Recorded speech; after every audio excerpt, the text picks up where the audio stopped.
Hello दोस्तों, जय हिंद। कैसे हैं? उम्मीद करते हैं आप सब बहुत अच्छे होंगे। दोस्तों, मैंने आपका पिछला वीडियो में जो खास तौर पर बताया था भारतीय संस्कार का आज का दूसरा एपिसोड में आप बहुत अच्छा से उम्मीद करते हैं कि समझने का कोशिश करेंगे। दोस्तों, जैसा कि मैंने पिछला वीडियो में आपको खास तौर पर बताया था, बहुत सारे चीजों का जिक्र किया था कि संस्कार हमारे जीवन में एक गुणों की भरने की समझिए क्षेत्र है। संस्कार से ही गुणों को भरा जाता है। इसमें कई सारे संस्कार के मैंने जिक्र किया था। तो कर्ण विधान, शिक्षारंभ, इस सारे चीजों का हमने जिक्र किया था। तो फिर सुनिए अगला क्या कह रहा है। इसमें कह रहा है आपका कि शिक्षा संस्कारेषु अक्षराभ्य उपनयन के शांत समार्जतम संस्कारा प्रकल्पिता अक्षरा अम्बे अक्षर लेखनम च शिशु प्रारभते। तो इसमें कह रहा है कि जो शिशु है, बच्चे, वह क्या करते हैं, कुछ दिनों के बाद जब आगे बढ़ते हैं तो वह संस्कार की दृष्टि से पठन पाठन की क्रिया में परिणत होने के लिए वो जाते हैं। और जब परिणत होने के लिए जाते हैं तो उसमें मिलता है कि शिक्षा संस्कार में अक्षर आरंभ होता है। उसके बाद उपनयन, वेद आरंभ जैसे केशांत और विवाह संस्कार आदि जो है इसमें प्रचलित होते हैं। तो ये सारे जो है आज से नहीं, प्राचीन काल के प्राचीन ग्रंथों में निहित बातें बताई जाती है। तो क्या कह रहा है इसमें कि फिर अगला उपनयन संस्कार अर्थ गुरुण्वा शिष्यस्व गृहे नयनम भवति तत्र शिष्या शिक्षाण विमानम पालयन अध्ययनम करोति ते नियमा ब्रह्मचार्य समाविष्ट प्राचीन काले शिष्य ब्रह्मचारी इति कथ्यमते स्म गुरु गृहे एव शिष्य वेदा आरंभ करोमि स्म। बच्चे जो है जब गुरुकुल में जाते थे, गुरु के शरण में रहते थे, तो वहां पर वेद उपनिषद जैसे चीजों को सीखते थे, शिक्षा ग्रहण करते थे, वेद की आरंभ करते थे। और इस सब आरंभ करके वह क्या करते, अपने जीवन को उत्थान बनाने में काम करते थे।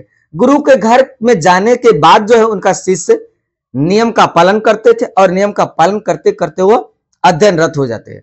और उस समय विद्यार्थियों को ब्रह्मचर्य व्रत का रूप धारण समझिए क्या उसमें गार्हस्थ जीवन में उन्होंने ब्रह्मचारी कहा नहीं किया। और ये सारा चीज करते हुए प्राचीन काल में ही शिष्य विद्यार्थी को ब्रह्मचारी कहा जाता था। तो गुरु के पास में जाने के बाद विद्यार्थी स्वाभाविक तौर पर क्या करते थे, गुरु की कही हुई बातों को मानते थे और अक्षर आरंभ का ज्ञान करते थे। और अक्षर से ही कई सारी चीजों को सीखने में उसको मदद भी और बेहतर से मिलने लगता था। तो इससे होता था विद्यार्थियों में कि कई सारे चीजों में वो अपना योगदान निभाते थे। 14 विद्या का जिक्र किया गया है और 14 विद्या में जिसको जिस प्रकार के विद्या, अश्वारोहण ये विद्या है, नयका यानी कि नैया चलाने वाला, खेवैया पतवार जो होता है ये, कोकन विद्या, चिकित्सा विद्या, गर्भस्थ विद्या, अक्षर विद्या, नृत्य विद्या, संगीत विद्या, वादन विद्या, ऐसे कई सारे तरह के विद्याएं मौजूद है पृथ्वी में। इसके बाद कह रहा है कि केशांतन संस्कारे गुरु गृहे एव शिष्य प्रथम क्षौर कर्मम भवति स्म अत्र गौदानम मुखम कर्मम। जब विद्यार्थी पढ़ते थे तो उसको गुरु दक्षिणा के रूप में गाय दान मिलता था। अतः साहित्य ग्रंथेषु अस्य नामांतरम गौदानम संस्कारो करोति लभते समावर्तन जस्य उद्देश्यस्य शिष्यस्य गुरु गृहम गृहस्थ जीवने प्रवेशता। जब गुरु को गाय का दान मिल जाए, विद्यार्थी अपना घर लौटते थे, अर्थात वह समझिए ब्रह्मचर्य जीवन पालन करके आगे की जीवन जीने के लिए गार्हस्थ जीवन में प्रवेश करने के लिए तैयार हो गए। तब वह अपने गृह लौटते थे, फिर वैवाहिक जीवन वह जीते थे। तो ये होता है पहले का सिस्टम में ऐसा था। तो कह रहा कि शिक्षावसाने गुरु शिष्याणाम उपदिश्य गृह प्रेष्यति उपदेशेषु प्रायेण जीवनस्य धर्म प्रतिपादयेन यथा सत्यम वद धर्मम चर स्वास्थ्य अध्ययनम प्रमदम इत्यादि। गुरु जो है अपने अध्ययन कराते समय ही विद्यार्थियों को कैसे निरोग रहा जाए, अपने परिवार के लोगों को कैसे निरोग किया जा सके, जब खुद बीमार पड़े तो कैसे सही रहे, ऐसे कई सारे चीजों को आदर्शवादी बातें बताते थे। खास तौर पर सच बोलने के लिए, धर्म अनुकूल आचरण करने के लिए और अपनी विद्वता पर कभी घमंड ना करने के लिए। लेकिन अभी यही चीज ज्यादा हो चुका है कि थोड़ा सा सीख लेना और ज्यादा अलबलाना। जो देखे होंगे कि कहावत सुने होंगे, अधजल गगरी छलकत जाए, a pot of water is running.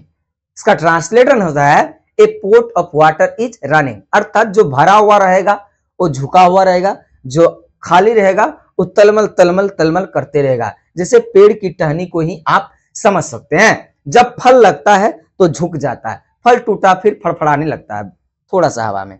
यही चीज व्यक्तियों में भी होता है। कम ज्ञान ज्यादा बोलना, ना तो फिर बेकार ही है, ऐसा चलता है। और ये राजनीतिक करने वाले जो है इसमें तो कहीं ज्यादा ही होता है। तो कह रहे समय विवाह संस्कार पूर्व में मनुष्य वस्तु तो गृहस्थ जीवनम प्रविशति। विवाह कार्य जब होता है, वैवाहिक जीवन, इस समय से उनका जीवन गारहस्थ जीवन चलता, अर्थात वह जीवन जो है गारहस्थ जीवन एक दायित्व से भरा हुआ जीवन है, समाज के लिए, अपने परिवार के लिए, अपने बच्चों के लिए, बीवी के लिए, इन सारी चीजों।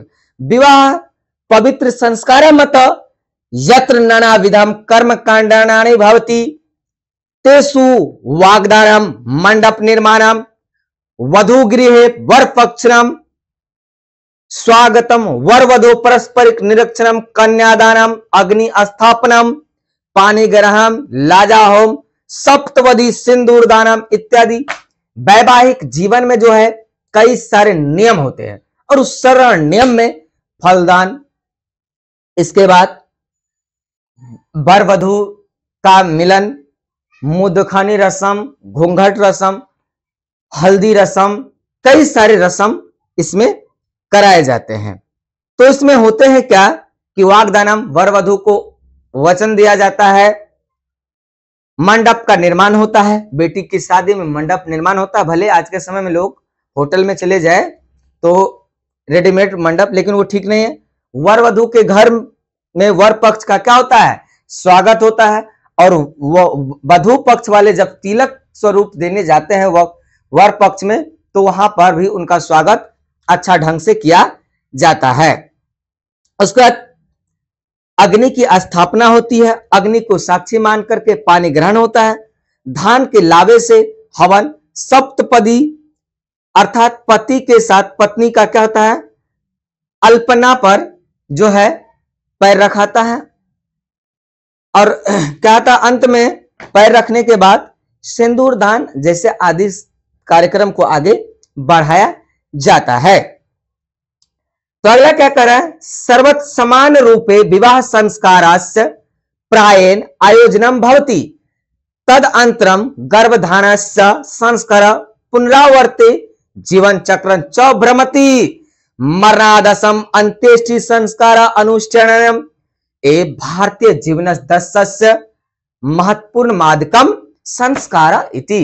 जब वैवाहिक जीवन से आगे उठ करके फिर उनका जो गार्हस्थ जीवन है इसमें परिणत करने के बाद फिर दायित्व को निभाते हुए जब गर्भवती स्त्री होती है तो बच्चों के शुभ मंगल के लिए या फिर बच्चों की अच्छे जीवन उन्नत के लिए, बच्चा प्लस बच्चे के मां, इसके जीवन को उन्नत करने के लिए कई सारे बातों को शामिल किया जाता है जो बच्चों को हित के लिए ही होता है। अगर ऐसा नहीं करता है तो क्या होता है, उनके जीवन समझे एक प्रकार का दुष्ट और भर जाएगा, तो दिक्कतें आने लगेगी।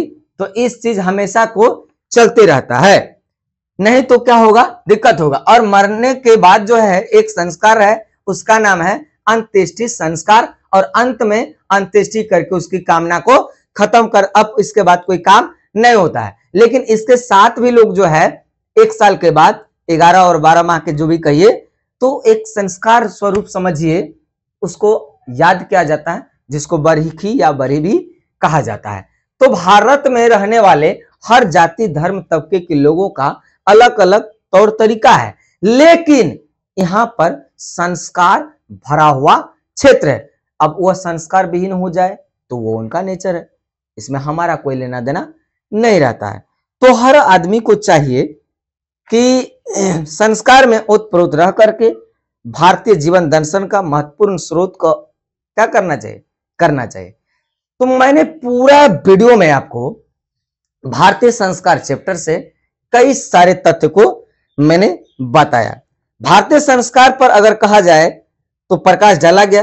प्राचीन काल से ही भारतीय जीवन में संस्कारों का महत्व वेदों में, ऋचाओं में, धार्मिक अनुष्ठानों में इस सब का प्रयोग होता है। और इसके साथ साथ कई सारे संस्कार होते हैं, ऋषि मुनि की कल्पना की। इन संस्कारों के माध्यम से समय समय पर क्या हुआ, वेद के पाठ पढ़ाया गया, मंत्रोच्चारण किया गया, हवन होता है, परिवार के सभी सदस्य एकत्र होते हैं और एक प्रकार समझिए पारिवारिक समागम भी होता है, परिवार के लोग आते हैं।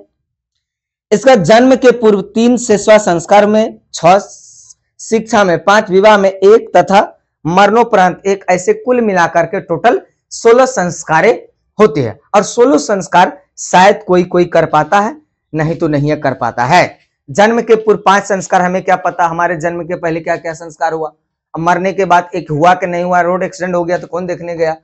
तो कई सारे चीजें ऐसे होते हैं जिसका जिक्र हम नहीं कर सकते हैं।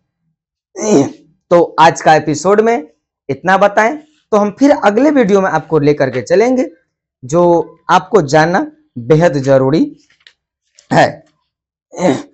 तो जय हिंद, जय भारत, फिर मिलेंगे।